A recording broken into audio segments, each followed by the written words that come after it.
Welcome to Readers of the Lost Art with your presenter, Dr. Paul Anthony Taylor, a recovering academic. And today's talk is the first of a series that's going to be entitled The Art of Irony. And today's talk subtitle is Plato and the Po-Faced. Hi everybody. By way of explanation, I've always been fascinated by the concept of irony.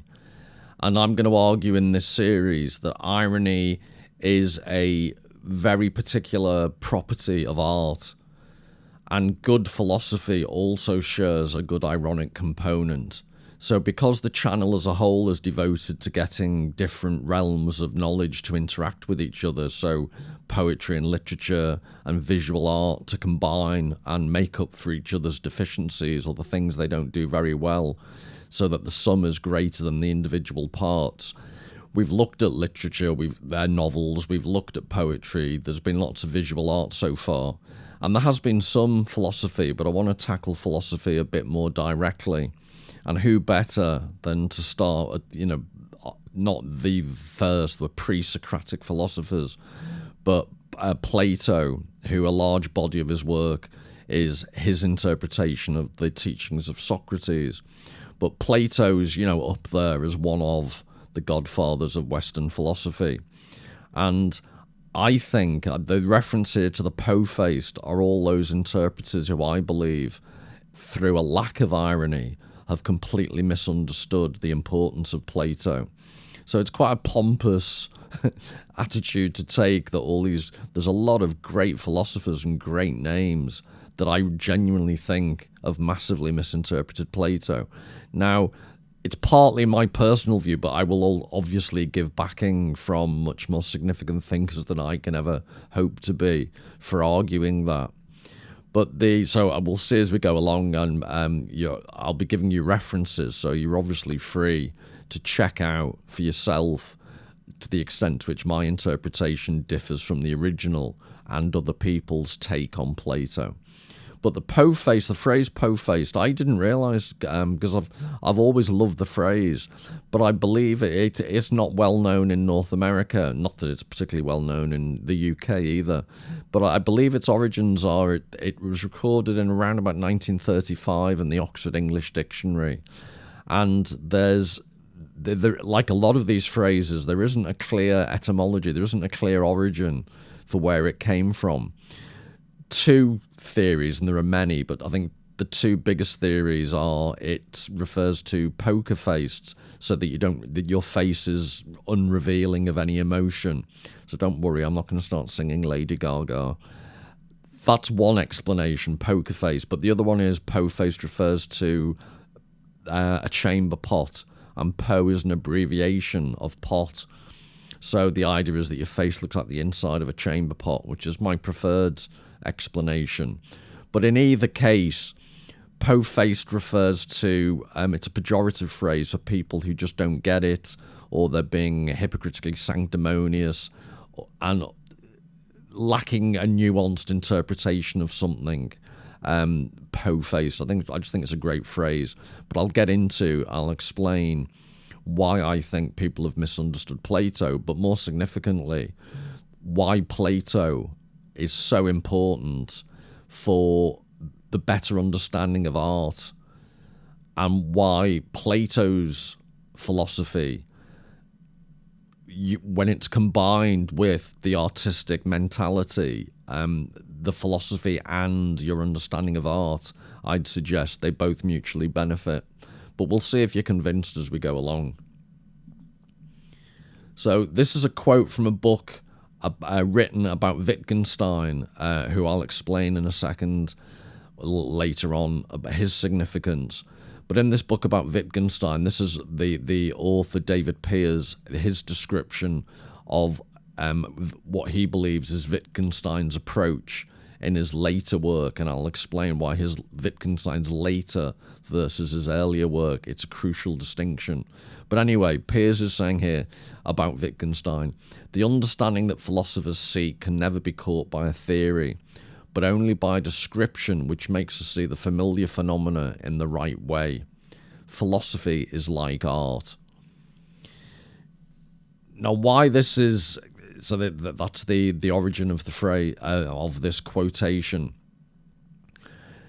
Now, why that's significant is that in Wittgenstein's early work, he was an analytical philosopher, and he set out to provide almost a scientific, logical, positivist approach, whereby he would just basically, in a cast iron, completely foolproof way, find a way of describing reality only using conceptually rigid and self-justifying language. So there'd be hardly any, well, ideally no ambiguity. It would be a scientific method of using language. And I'll show you at the end of this talk, I'll show you the last sentences of that work, which it's called Tractatus or Tractatus Tomato, Tractatus Logico-Philosophicus. And in the final few sentences, he seems to explode the idea that you actually could do what he set out to do, i.e. produce this incredibly logical way of using language. So in his later work, which was the Philosophical Investigations, this description is much more accurate. He largely, like I say, blows up the idea that logic can be the explanation for everything, and Pierce's insight that this is his description of Wittgenstein's significance.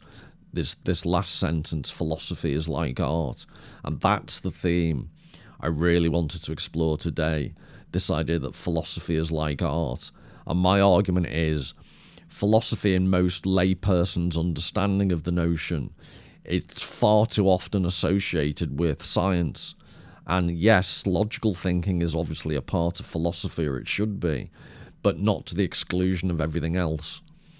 And I've encountered, and I've recently done a debate on the theme, but there is this mentality that in some ways philosophy is only acceptable to the extent that it imitates or apes the scientific method.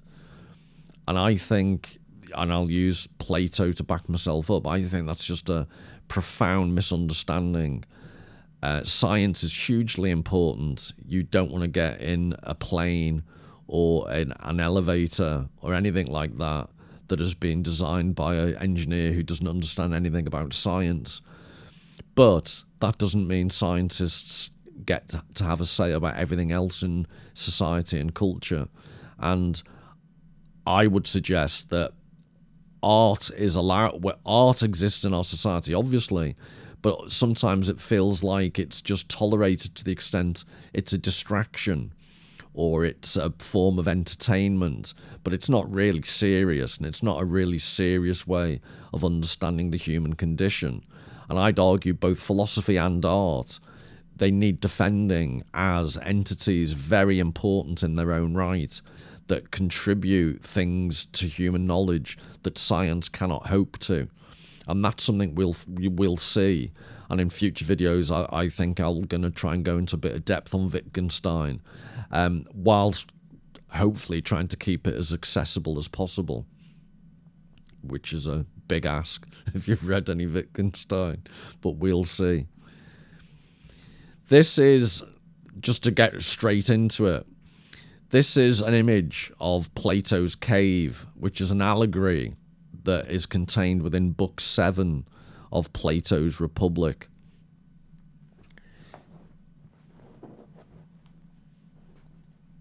So I'm just changing my glasses, forgive the delay, but this I'll just read out to you so it will make sense looking at the image and the description. So this is, there are various translations of Plato's Republic, you know, which you'd expect given how old it is. But this is from Alan Bloom's, which I highly recommend his translation. And it's an actually nice edition that you can get both in the UK and the US, which is basic books. It's a very nice, relatively large format. But anyway, this is Book 7, the very beginning. And it's Socrates talking to Glaucon, and Glaucon is the elder brother of Plato.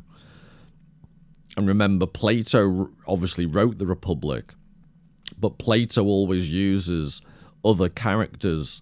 Plato never writes directly from his own point of view, which is, again, an interesting issue that I'll explore. But Book 7 begins, "Next then, I said, make an image of our nature in its education and want of education, likening it to a condition of the following kind. See human beings as though they were in an underground cave-like dwelling, with its entrance, a long one, open to the light across the whole width of the cave. They are in it from childhood, with their legs and necks in bonds, so that they are fixed, seeing only in front of them, unable, because of the bond, to turn their heads all the way around. Their light is from a fire burning far above and behind them. Between the fire and the prisoners there is a road above, along which see a wall, built like the partitions puppet handlers set in front of the human beings, and over which they show the puppets. I see," he said. "Then also along this wall, human beings carrying all sorts of artifacts, which project above the wall, and statues of men and other animals wrought from stone, wood, and every kind of material. As is to be expected, some of the carriers utter sounds, while others are silent. It's a strange image," he said, "and strange prisoners you're telling of." "They're like us," I said, "for in the first place, do you suppose such men would ever have seen anything of themselves and one another, other than the shadows cast by the fire on the side of the cave facing them?" "How could they," he said, "if they had been compelled to keep their heads motionless throughout life?" "And what about the things that are carried by? Isn't it the same with them?" "Of course. If they're able to discuss things with one another, don't you believe they would hold that they are naming these things going by before them that they see?" "Necessarily. And what if the prison also had an echo from the side facing them? Whenever one of the men passing by happens to utter a sound, do you suppose they would believe that anything other than the passing shadow was uttering the sound?" "No, by Zeus," he said, "I don't." "Then most certainly," I said, "such men would hold that the truth is nothing other than shadows of artificial things." "Most necessarily," he said. So that's the conversation between Socrates and Glaucon, and that's, just to reiterate, that's the image you can see. And as the allegory continues, the idea is that if one of the prisoners is freed, they can escape and go in to the bright light outside. And then there are various implications of that, because if you've been your whole life in a cave in the dark seeing shadows, you wouldn't initially be able to see the direct sunlight. You would have to just look at the ground or see reflections, and slowly you would acclimatize. And then there's the question, would you feel honor bound to go back in and rescue your previous fellow prisoners? But even if you tried to do that, to what extent would you be able to convince them? Because they'd think you were stark raving bonkers, that you were telling them about this whole world out there that's full of bright light, whilst they're used to only seeing shadows. So I won't dwell anymore, because it's just an interesting idea, and I will be going into Plato in future videos in a lot of depth. But for the time being, hopefully, the basis of the allegory is clear, and it should be obvious that this notion of looking at shadows on a cave wall has obvious connotations with modern media, and the way in which we tend to experience things at second or third hand, not directly, and they're subject to manipulation. So if you're a modern day conspiracy theorist, this is heady stuff for you. But it's an incredibly evocative and powerful allegory.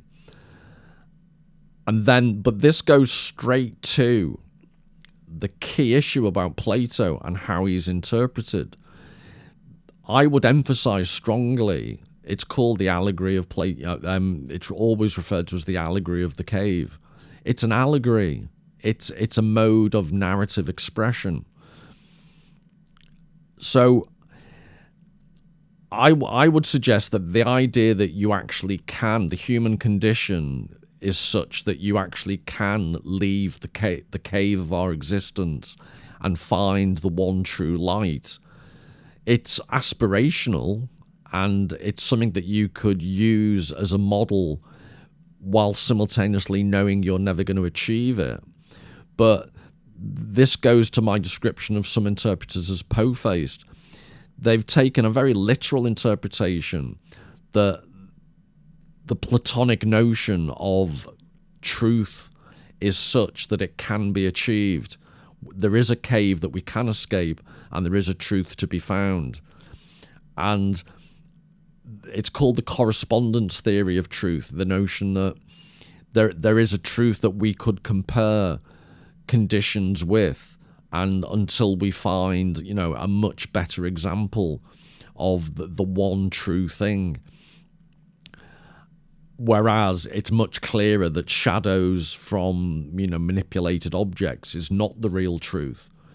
The correspondence theory of truth tries to get the most accurate possible representation of what is actually true, rather than just shadows on a wall. So there's a huge debate in philosophy as to the nature of truth. But Western science and Western culture, whether lay people realize it or not, has been massively affected over centuries by a notion that there is a truth to be obtained, a relatively an objective, absolute notion of pure truth. And that's what science, for example, can achieve by various empirical methods and testing and repetition. And as long as the method is pure, the knowledge derived from that method will be pure. So this is, you're talking on almost 2,500 years old story, a narrative form that Plato's adopted that still has such huge resonance today.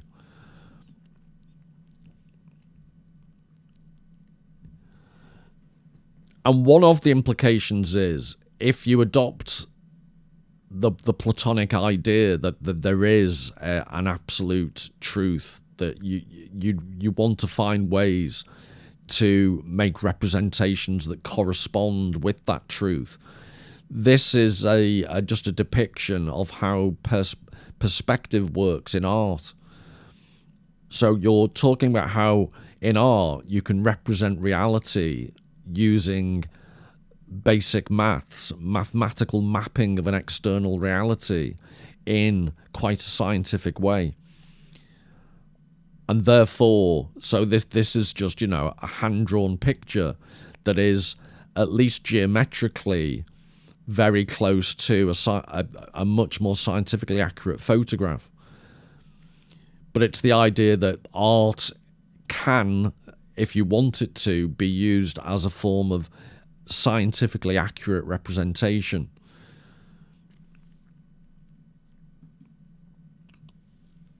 And this is the baptistery in Florence, and it was used by Brunelleschi, was an architect who used, there's evidence on Roman friezes and frescoes that the Romans had knowledge of how to depict perspective.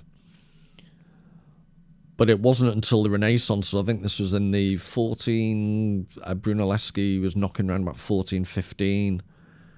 And this is what he used.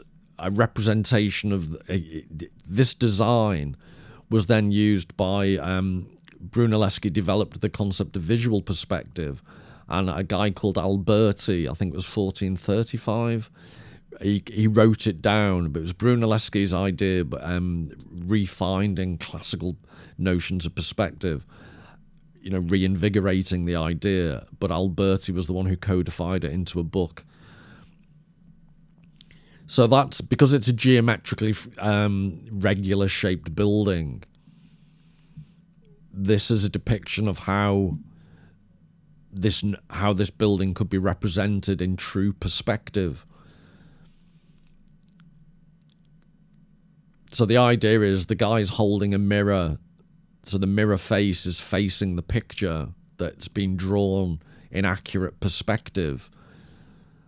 So he's looking out through a hole in the back of the painting, through the mirror that faces the painting, through a hole where it says sightline, and out at the original building. And the original building is coming the other way. The sight of it is going through the sight hole. And it will match that the clouds going across the sky. That's a mirror at the top of the painting. It's got a polished silver top of the painting, which allows the real life sky to be reflected in it. And the whole point is, it sounds convoluted, but the idea is that it sounds like one of those perfume adverts. I don't know where you begin and I end. But this is a depiction of Brunelleschi being able to match the actual building and superimposing it onto a representation of the building almost perfectly. So this is, if my explanation of the correspondence theory of truth was a bit wittery, this is a great visual representation. This is trying to represent reality in a way that directly corresponds with external reality, the external reality you're seeking to represent. You can never match it perfectly, but as you can see, the overlap is about as good as it gets. And that's what we've reduced ourselves to. I think I've used this slide before, but it haunts me in my dreams. These AI-enhanced ne'er-do-wells of youth and nubile happiness. But also the idea that, you're using reality and the great cultural artifact of the Colosseum just to reinforce your own existence and to help certify that you do exist. But this idea that your identity, I do think it's an increasingly contemporary young person attitude that you don't exist unless you go tromping around the world, photographing yourself to prove that you do exist type thing. Not that I'm bitter or anything. Quickly moving on. So when I've talked about the notion of irony in the Republic, what do I actually mean by that? This is the very first line of the Republic. So this is Book 1, Line 1. I went down to the Piraeus yesterday with Glaucon, the son of Ariston. I wanted to say a prayer to the goddess, and I was also curious to see how they would manage the festival, since they were holding it for the first time. So what I'm trying to show here is that Plato is used as the archetype of a logical philosopher seeking to represent the world as accurately as possible, this correspondence theory of truth. Yet, my counterpoint would be, this is just the very first line of the Republic, which is also held up by lots of commentators and philosophers as having provided, I think it's translated as the Republic, but it actually has been, Alan Bloom would argue that the actual phrase in Greek refers to the regime, would be a more accurate translation. So this idea, I went down to the Piraeus. The Piraeus is the port. And I think in modern Athens, I've been there years ago, but in modern Athens, it's pretty much indistinguishable from the city itself. But in ancient Athens, Piraeus was about 6 miles outside, away from the Acropolis. And going down to Piraeus, I think the Greek is katabain, or katabasis is a phrase used to describe going down. And it's contrasted with anabasis, which is a notion of going up. And in literary theory and theology, anabasis and catabasis going down, anabasis going up, they have a spiritual connotation. And this is true of, I went down to the Piraeus. From a Greek person of Plato's age, saying you're going down to Piraeus would immediately have the connotation of you're going down, catabasis, almost like going down to Hades, going down into the underworld. And this idea of going down into an underworld-like environment is a persistent theme throughout the Republic. And I wanted to say a prayer to the goddess. So I think the goddess is Bendis, which I'll explain more in a second. So that's interesting as well. I wanted to say a prayer. So this is a philosopher who's praised for his absolute logic, who in the second sentence is describing how he's going to be saying a prayer to a goddess. And I was also curious to see how they would manage the festival since they were holding it for the first time. So Bendis is a new goddess they've basically just created. But what it shows is that Socrates, the guy who is eponymously associated with the Socratic method, this incredibly logical method of elucidating the truth. The way Plato describes Socrates going down to Piraeus, it's already infused with his role within Athenian society and the idea that he's absolutely at ease with satisfying his curiosity about a religious festival and, he says, to say a prayer. So already straight away in the very first few lines of the Republic, there isn't this disassociation between logic, thinking, the truth, and religion. His role as an Athenian citizen combines all these things. So just to show you, unpacking this further. So I've mentioned Bendis, the goddess. She was a Bacchic-like, so Bacchus is the god of, in Roman mythology, was the god of wine and frenzy. And Dionysus is the Greek version, but they're the same god. And Bacchus and Dionysus have this notion that they're associated with wild initiation rites. There's a darkness. It's a constant theme in Greek myth that Dionysus was a god of frenzy and the exact opposite of reason and logic. So Apollo was the god associated more with reason and logic and cool rationality, and Dionysus was the opposite. So again, sorry to belabor the point, but right at the beginning of the Republic, there's an acknowledgement of the role of the Dionysian rather than the Apollonian in the book itself. So I've mentioned the idea that, the piety, he's not afraid to say a prayer or he doesn't feel embarrassed, and also idle curiosity. And I believe one of the most primitive versions of the idea of theory, the concept of theory, it's synonymous sometimes in early Greek with the concept of just curiosity, idle curiosity, which is vaguely interesting. So I've mentioned Piraeus going down, catabasis, and he's going outside the walls of the city, which for a Greek has significance.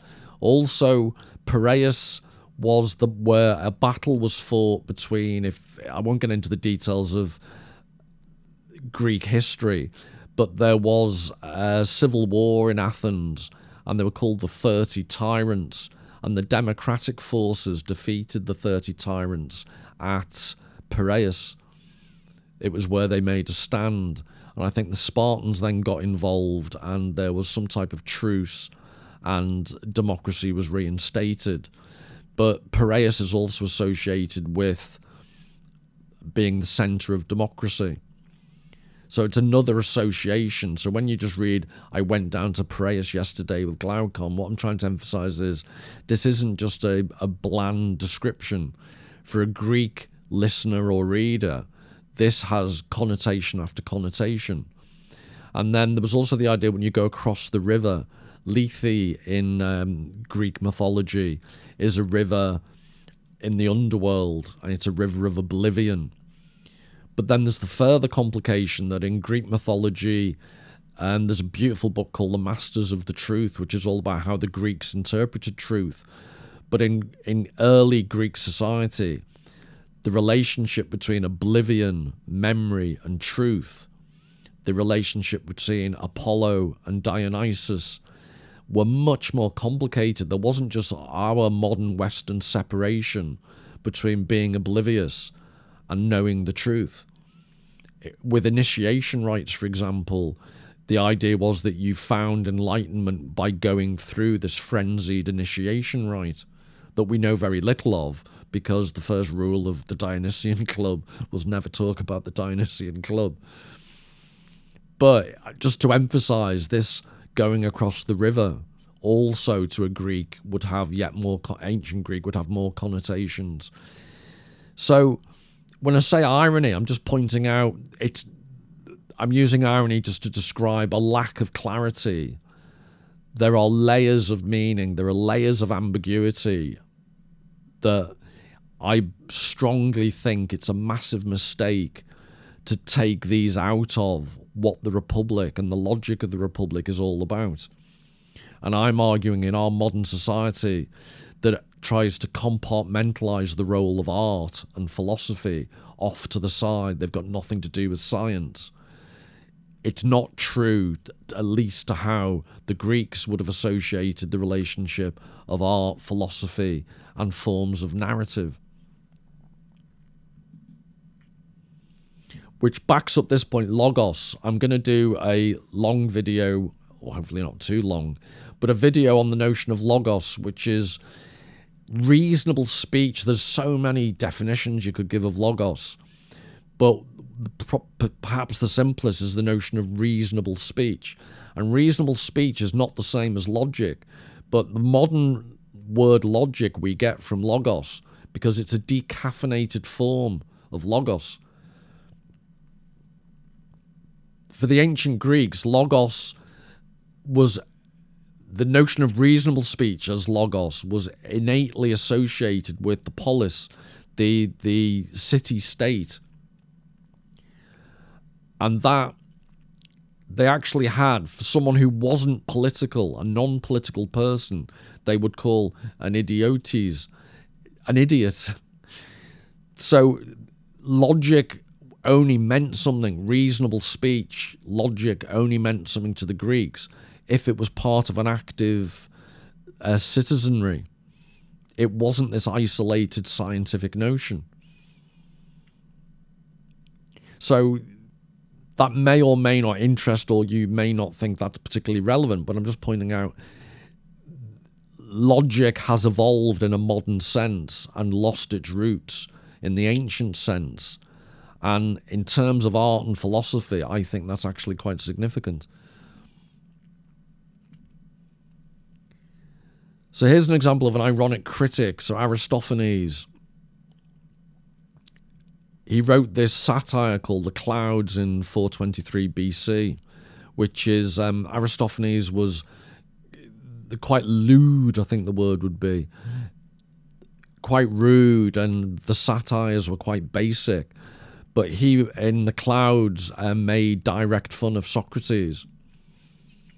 So in The Clouds, the play, Socrates was portrayed as the head of the frontisterion, which in English would be thinkateria, like cafeteria, but thinkateria, a place for a factory for thinking, a place for the production of new and strange thoughts, focusing upon the heavens but without gods, so focusing upon the heavens for their physical characteristics and the minutiae of life. So Aristophanes makes fun of the focus upon fleas and gnats, and the accusation made in the satire, or the parody that Aristophanes is writing in the Clouds, is that Socrates has no time for more human scale concerns. He's either always looking at the ground or looking at the heavens, but never taking interest in human issues. So interestingly, when Socrates in reality was actually charged with he was charged with promoting new and strange divinities and basically corrupting the youth of Athens. But it was earlier on, 24 years earlier, Aristophanes had been one of the main accusers of Socrates, or at least one of the main satirists of what Socrates was doing.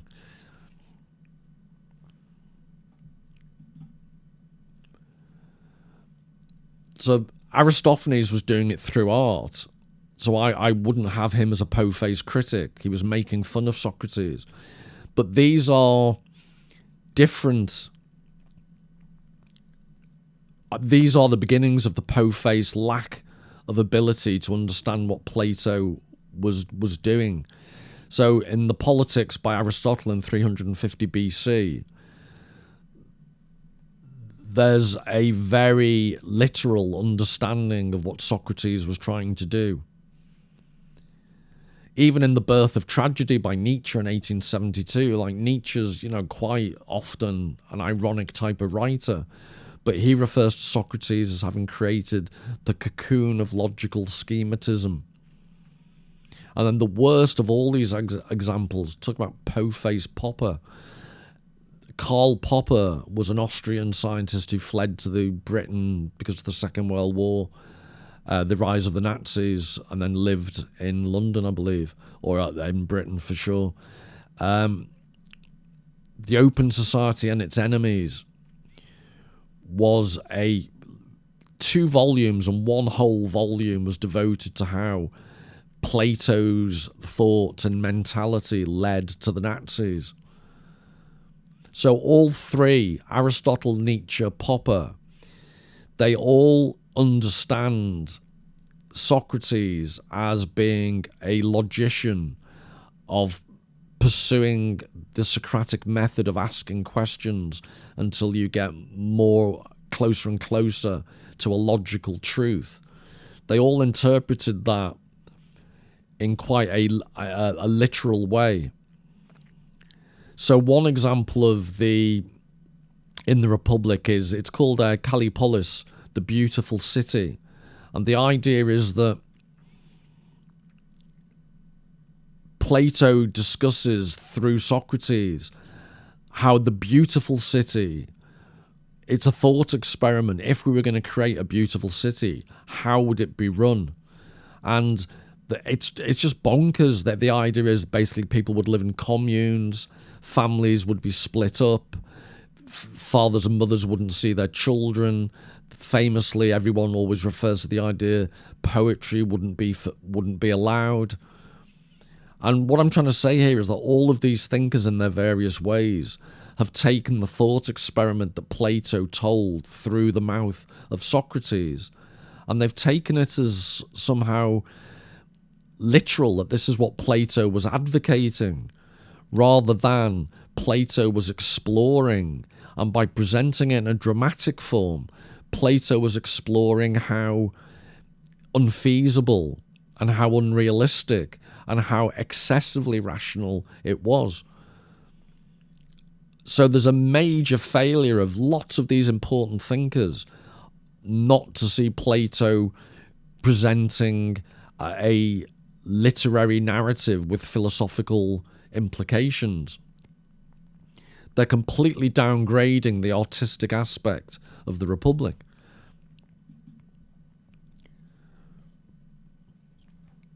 So Pontius Pilate famously said, "What is truth?"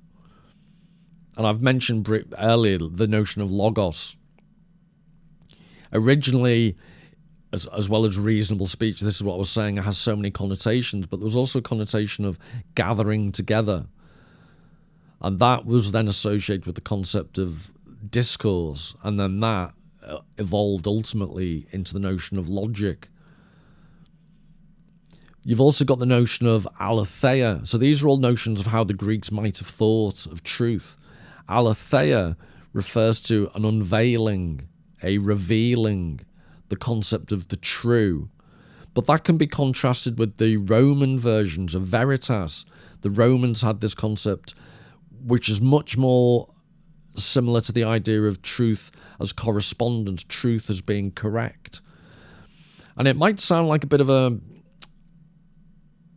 nominal distinction, but actually the difference between the true and the correct, one way of expressing it in artistic terms is a photograph is completely correct.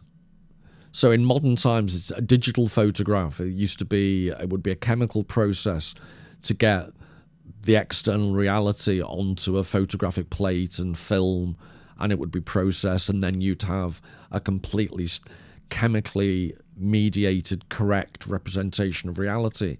Now we do it with digital technology. But a photograph is correct. It corresponds to the external reality mediated through a completely objective machine. But think about if you ever seen a portrait of a family member versus a photograph. A photograph can take a snapshot, but often that can be misleading because that was just how they looked on that particular day at that particular second.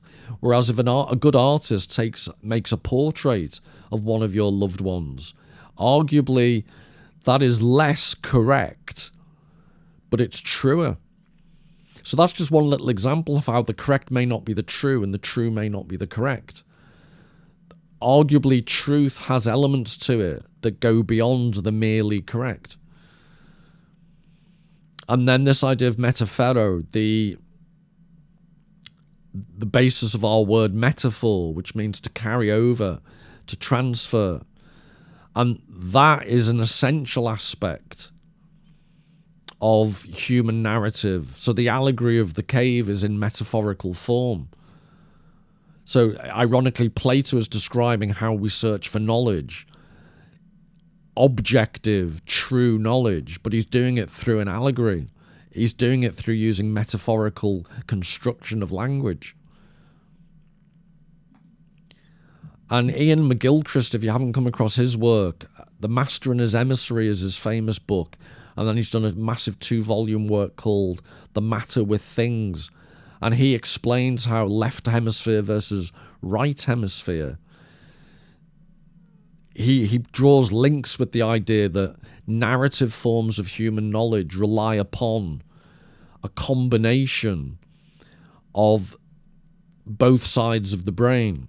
Whereas if you're overly dependent upon a scientific method and society is based upon the left-hand side of our brain controls the right-hand side of our body. So right-handed people tend to be dominated by the left-hand side of their brain. But the way McGilchrist describes it is that the right-hand side of our brain that controls our left hand tends to promote things like literature, ability to recognize literary metaphors, whereas the other side of the brain is much more grasping and it recognizes more conceptually limited but useful patterns. So scientific logic versus more artistic, intuitive thinking about the world. And obviously McGilchrist's constant theme is one side is not more important than the other, but they need to work in tandem. And he suggests that our modern technological society is overemphasizing the left-hand side of our brain, the more immediate, in a certain sense, limited, spatial, short-term recognition of patterns versus the other side of the brain, the right-hand side of the brain, which lends itself more to long-term understanding, long-term pattern recognition, more imaginative use of language. So McGilchrist, as a neuroscientist, gives actual backing. The things I'm saying about the importance of art and metaphor and thinking about Plato not in a purely logical scientific way has backing in works like McGilchrist's, I'd suggest. So now I'll just finish by giving you some examples of art, the way in which irony in art can be exhibited. So this isn't correspondence. This is the notion of Narcissus, and I'm going to do a whole session on Ovid's Metamorphoses, because the concept of mirroring is a theme that Ovid uses in his language. And in this, you can see that it's a mirror image using the water, but visually they're not the same. There's a dark, receding quality to the image of Narcissus. So this is Caravaggio that I've talked about in different videos. So irony in this sense is just a distance, a reflective distance from just mere correspondence, just seeking everything matching. Irony implies a bit of distance. It's not a direct representation, but actually by not directly representing something, you can add another level of depth. You can add some nuance, ambiguity. These are the things I would claim exist in irony. And this is, I just love this. I came across this image that I think this is what our society lacks, this idea of a spirit level. We're absolutely immersed in images, but there's no balance. Art, because of, there's a limit to how many artistic images you can produce. There's no limit to how many photographic images you can produce. And arguably one mode of representation gets completely swamped in a practical sense by the other. So I'm suggesting what we actually need is some type of spirit level for imagination. It's McGilchrist's point. We need more of a balance between the left and right-hand side of the brain's hemispheres. I've used this painting in another video, Adolf Menzel. And I'm just showing you this to emphasize, again, this isn't correspondence. This isn't realistic. But the beauty of this art is what's reflected in the mirror is not what you see on the left-hand side of the room. And I do a whole, short video, so I'm not going to do a lot of depth on this. But the truth of this painting is in what it doesn't show you, because what it's portraying is how impressionistic, if you just walked into this room, this is how psychologically you would probably experience it. You wouldn't pay attention to the left-hand side. You would see the things on the right-hand side, and that's what you'd focus on. And like I say, the subtleties of this painting I go into, but this isn't a scientifically or a representationally correspondingly correct portrayal of what that room should be like if the reflection in the mirror was totally accurate to what's on the left-hand side. But that isn't what art does. And it's all the better for not doing that. This is, again, I've done a whole video on this, but the reflection of the man in the background talking to this woman who I would suggest isn't the same woman in reality, because in the right-hand ear you see in the reflection, I think that there's a missing earring. She doesn't, in the reflection, she doesn't have the earring. She actually does in the woman facing us. So I argue that in the video I do on this, that is either, the reflection is either what the man facing her is thinking or what she is thinking, but it's almost like a figment of both their imaginations. But again, Manet is using non-correspondence, non-realistic portrayal in order to introduce ambiguity and artistic power. And this is what I'll be going into a lot of depth on. I'm going to do a whole video on Las Meninas by Velázquez. But in the background, is a mirror, allegedly. And there's a huge debate about who's looking at who's in the mirror, where are we, the viewer, situated. And again, arguably, the perspective of the mirror doesn't work in a strictly scientific way as Velázquez has presented it. But that's actually what gives that painting all its power.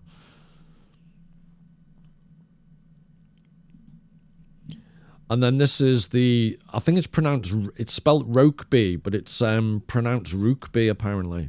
It's called the Rukeby Venus, or I think it's in Spanish, El Venus del Espejo, Venus of the mirror. But again, that is not an accurate reflection of reality, because we wouldn't be able to see her face if that mirror image was true to optical correspondence with reality. And again, that's what art brings. It adds a different, interesting dimension. It's not that Velázquez couldn't do an accurate reflection. He chose not to. So, to sum up the irony of truth. Irony, one definition: the expression of one's meaning by using language that normally signifies the opposite, typically for humorous or emphatic effect. Or a state of affairs or an event that seems deliberately contrary to what one expects and is often wryly amusing as a result. And then you have tragic or dramatic irony, when an audience is aware of a tragic, fatal outcome, whilst the protagonists within a narrative are not. So these are all the way in which language lends itself automatically to irony. It's not scientific. It doesn't correspond with a pre-existing, verifiable, external reality. Irony arguably is an intrinsic aspect of human language. Or, as I've just been showing you, it also, the language of painting is largely based upon deliberate ambiguity. So Richard Rorty had this interesting concept of final vocabulary. So I need to explain final vocabulary before I can then show you what Richard Rorty, his interpretation of irony. All human beings carry about a set of words which they employ to justify their actions, their beliefs, and their lives. These are words in which we formulate praise of our friends and contempt for our enemies, our long-term projects, our deepest self-doubts, and our highest hopes. They are the words in which we tell, sometimes prospectively and sometimes retrospectively, the story of our lives. I shall call these words a person's final vocabulary. It is final in the sense that if doubt is cast on the worth of these words, their user has no non-circular argumentative recourse. Those words are as far as he can go with language. Beyond them there is only helpless passivity or a resort to force. So one way of thinking of that would be the second bit, the finality of a final vocabulary. It's like when a child says to a parent, why, and you can offer answers up until the point inevitably you say, because I say so. And the clever little buggers, that's what they're trying to get you to say. They're basically pointing out that ultimately the authority you're exerting over them is to some extent arbitrary, because you say so.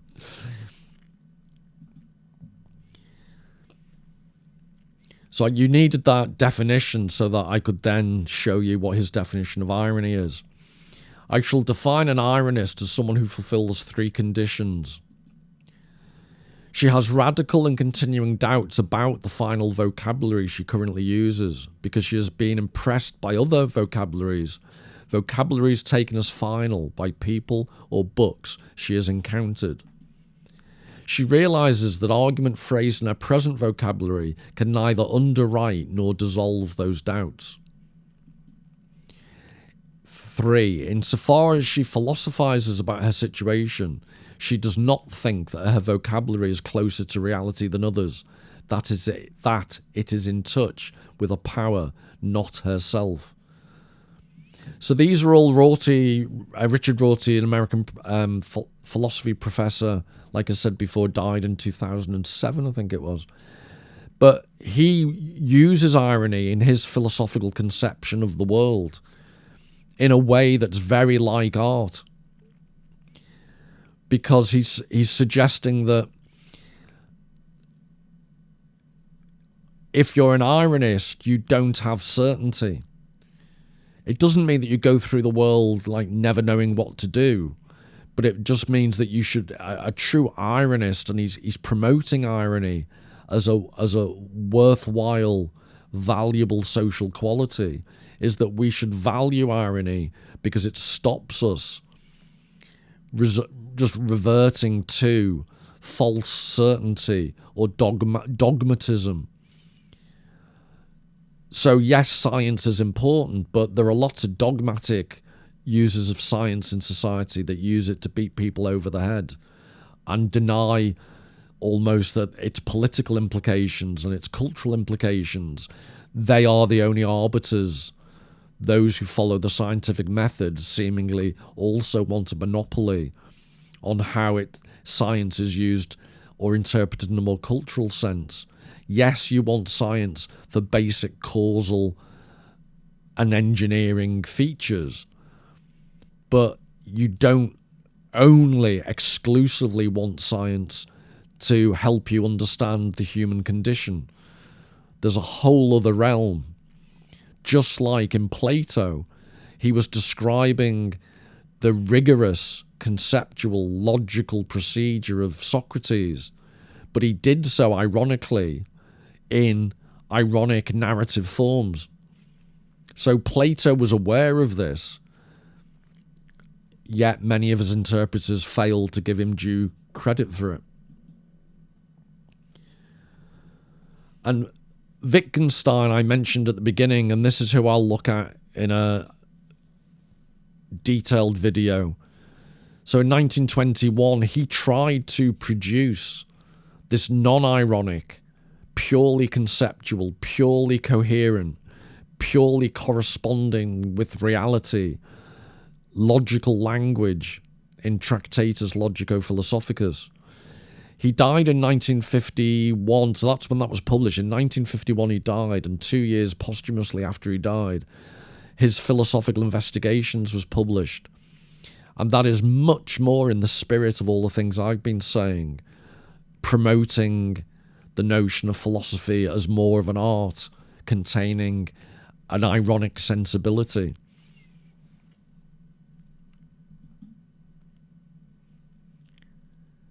So to finish with Wittgenstein's, the way he limited the notion of thought.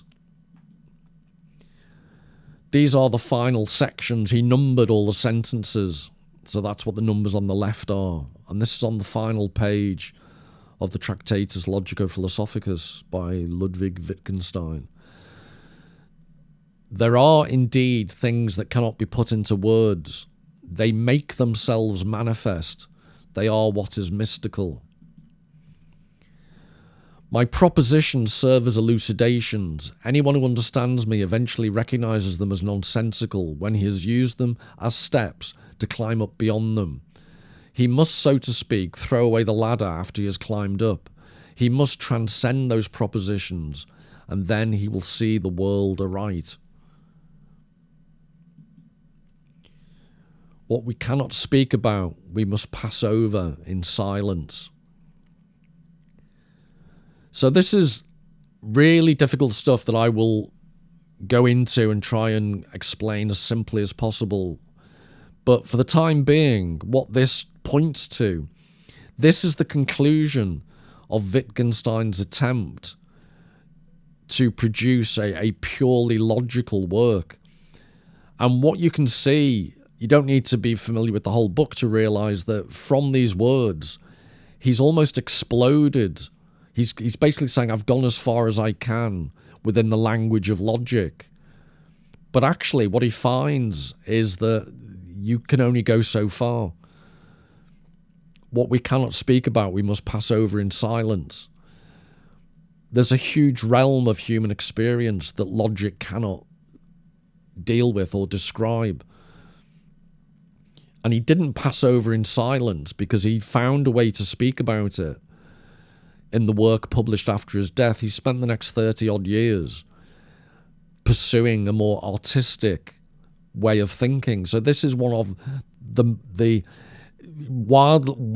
widely recognized as a genius. Wittgenstein, if anyone could, he was the one who possibly could have written a purely logical treatise. But I just think it's a really powerful summary at the end of his first, his one and only major work published in his lifetime. He basically is advocating the inability of pure logic to go as far as he and others hoped it could. I just think they're quite haunting words. What we cannot speak about, we must pass over in silence. And the earlier one, 6.522, the idea that things cannot be put into words, they make themselves manifest, I would suggest that's very close to the Greek notion of aletheia. Truth as an unconcealment, truth as an unveiling, truth as the gradual revelation rather than the instantaneously correct.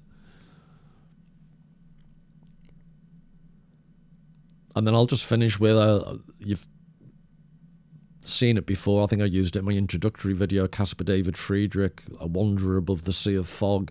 But I just think it provides a beautiful visual representation of the need that in the second paragraph, he must transcend these propositions and then he will see the world aright.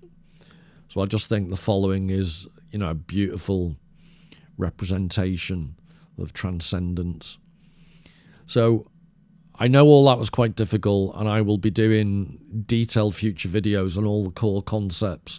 So I hope you kept with me for this long, and till the next time, all the very best.